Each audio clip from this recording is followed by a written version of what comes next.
Bismillahirrahmanirrahim. Assalamualaikum warahmatullahi wabarakatuh. Kali ini kita akan bahas mengenai osteologi inferior. Tapi sebelum itu kita bahas dulu apa itu anatomi muskuloskeletal secara sekilas.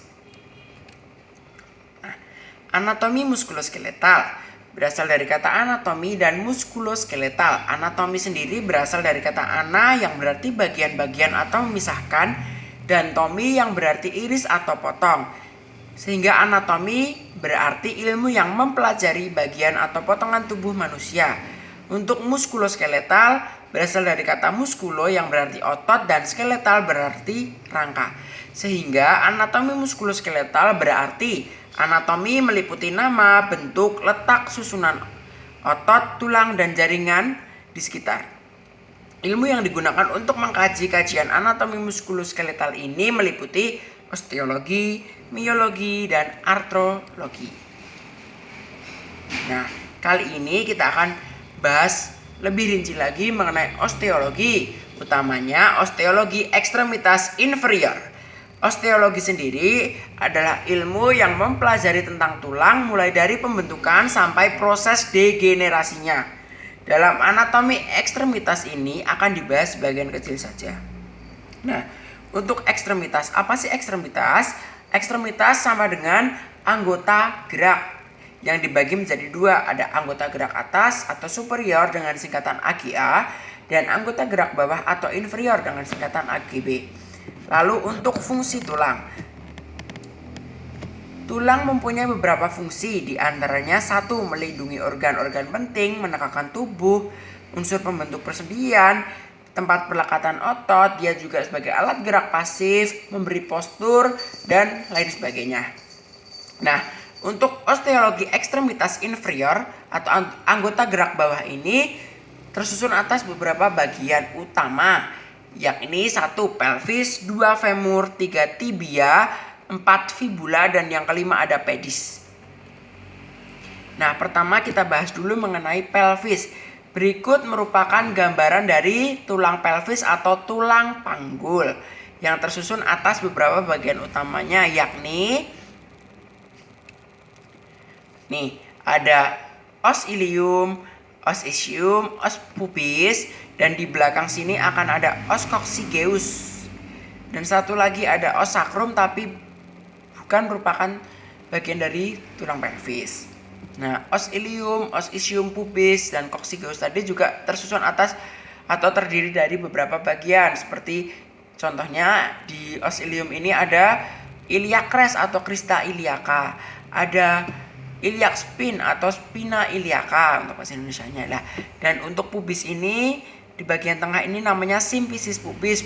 Untuk perbedaannya antara laki-laki dan perempuan, untuk perempuan pada symphysis pubis ini dia akan lentur. Selanjutnya kita bahas mengenai femur atau tulang paha.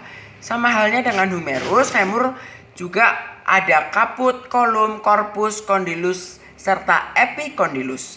Nah, pertama untuk caput femoris. Di caput femoris ini ada namanya fovea capitis femoris. Lalu ada kolum femoris, di sini ada linea intertrochanterica yang menghubungkan trochanter mayor dan trochanter minor. Nah, apa sih trochanter mayor dan trochanter minor? Nah, trochanter mayor dan trochanter minor terlihat di sini. Setelah di kolum akan ada dua tonjolan besar di atas dan di bagian bawah.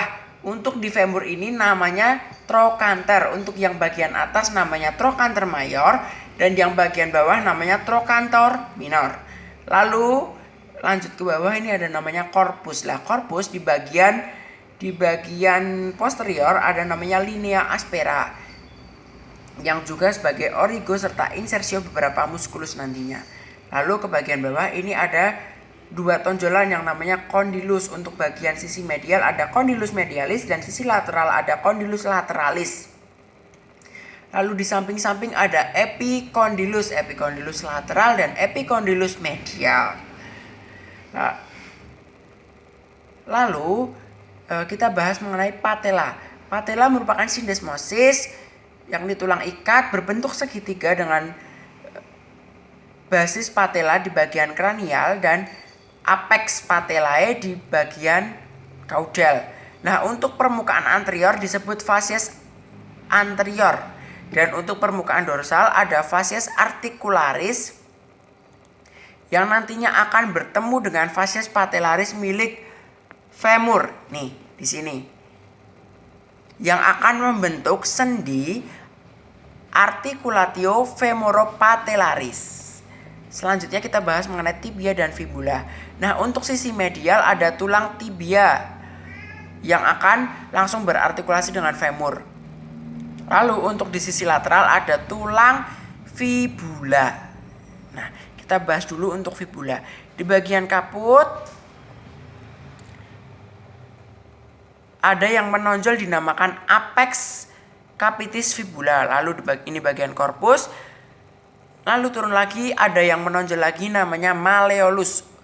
Lah, untuk di tulang fibula ini malleolusnya dinamakan lateral malleolus karena terletak di sisi lateral atau sisi samping.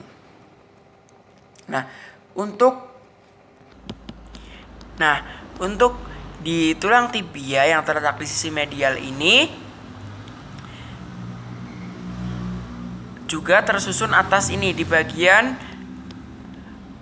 bagian korpus ada tuberositas tibia atau tibial tuberosity. Lalu ke bagian bawah juga ada namanya malleolus sama milik fibula. Tapi untuk di tibia ini namanya medial malleolus karena terletak di sisi medial. Lalu kita akan bahas mengenai pedis atau telapak. Nah, pedis ini tersusun atas tarsal, metatarsal, dan palang.